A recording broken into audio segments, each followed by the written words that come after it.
Hey everybody, welcome back to Penny Prepper.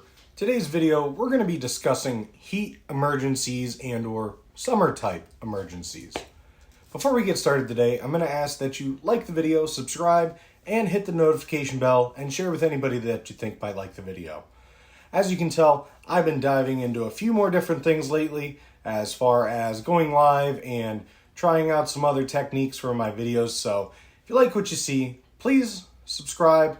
Give me any commentary that you think might help out. We're going to start with the very worst. That's going to be heat stroke. That comes after heat exhaustion, which we'll get into next. But one of the first signs, you probably won't be able to tell just by looking at a person, but it's when their body temperature, their core temperature gets above 103 degrees Fahrenheit or higher. If you were to have a thermometer or the ability to tell their core temperature, that would be a great way to tell that they've gone past heat exhaustion.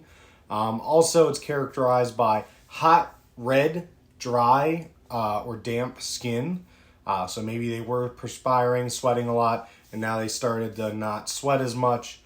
A fast, strong pulse. Their heart's beating a lot faster and harder to pump that blood through. It's probably a little bit thicker, so the heart's working a little bit harder.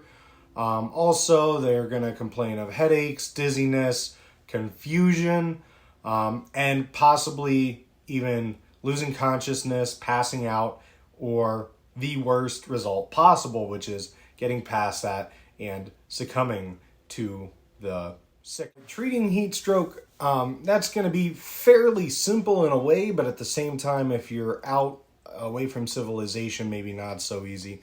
If you have the ability to do so, call 911 right away.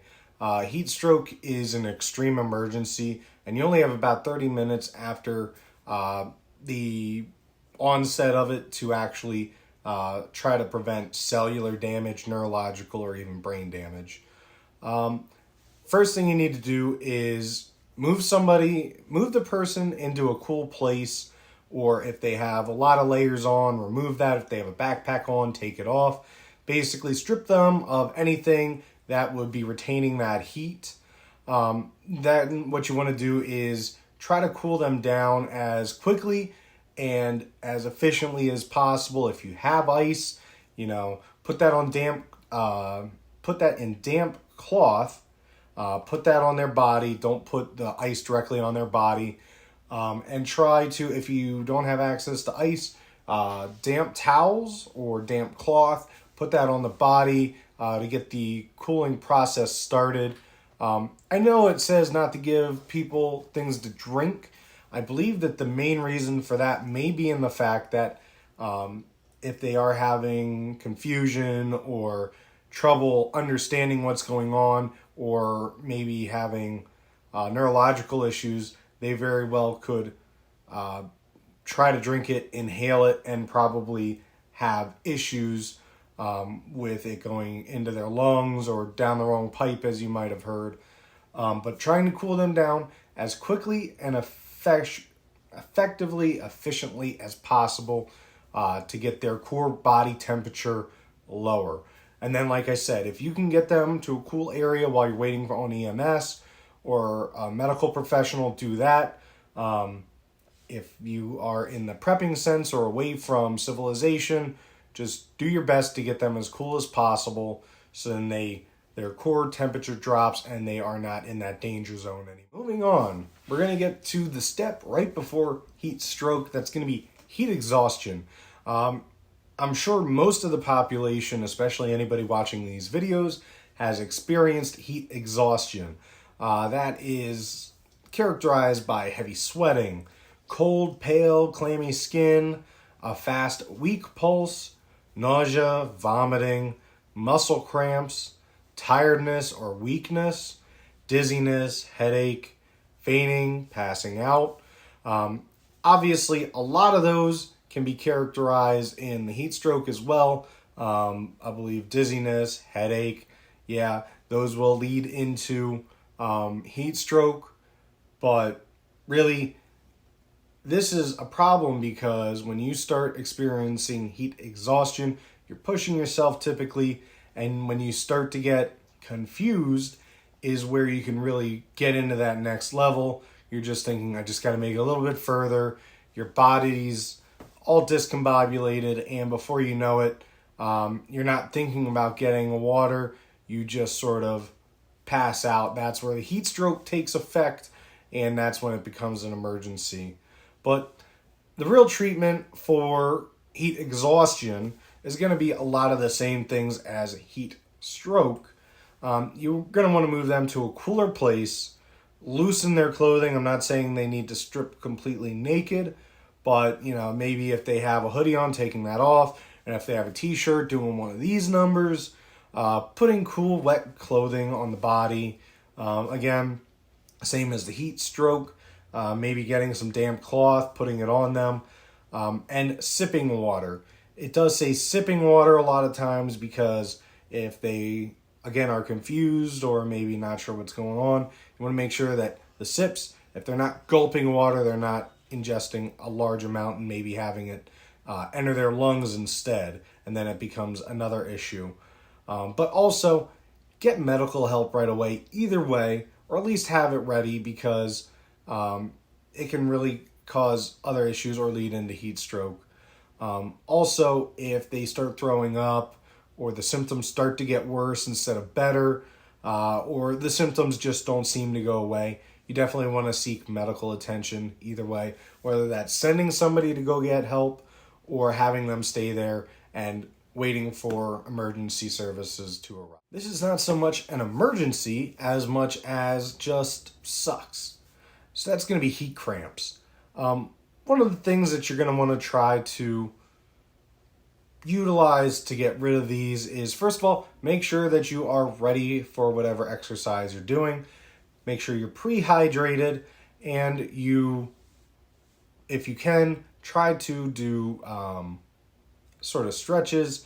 Make sure that you're not just going from the couch, running up and hiking on the mountain for a couple hours, because your body's going to run out of electrolytes and you're going to end up cramping up.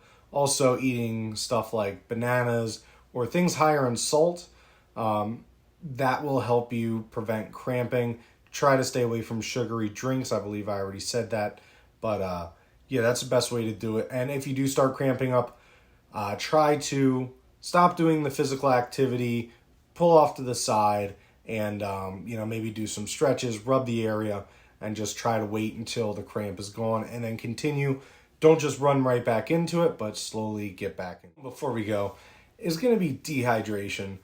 I wouldn't say necessarily being dehydrated is an emergency. It's when you start to get into longer lengths of dehydration that it really does become an emergency. It's the third rule of threes, 3 days without water, and that's not saying without physically exerting yourself. Basically, if you are working really hard from the time the sun comes up till the time the sun goes down and not replenishing those fluids and electrolytes or sustenance at all, your body will start to, the best way to put it is when you have motor oil and it's working through the engine, your body's the engine.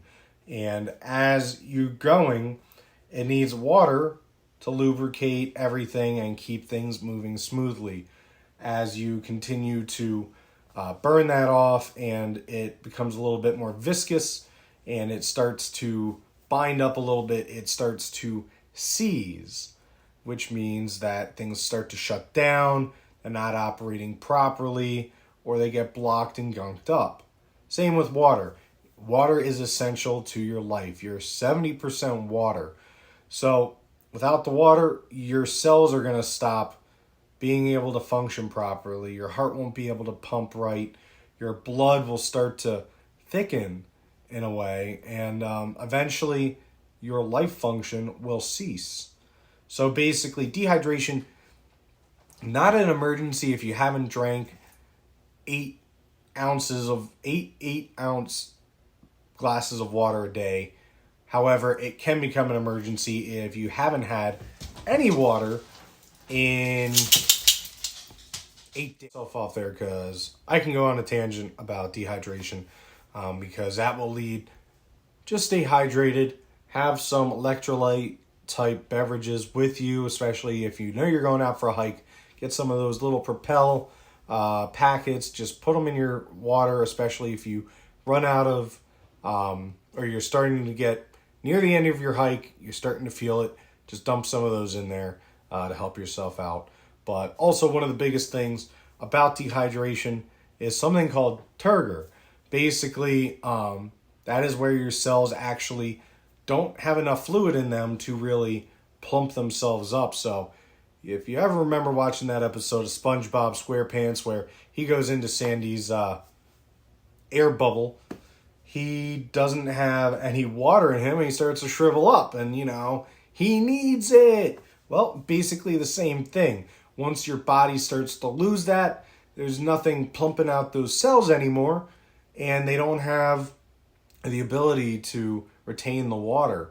A great way to tell if you're starting to experience dehydration is turgor, and that is basically the water pressure in your cells. You take your hand and you go like this, and you pull out your skin and let go, your elasticity will automatically pull your skin right back down.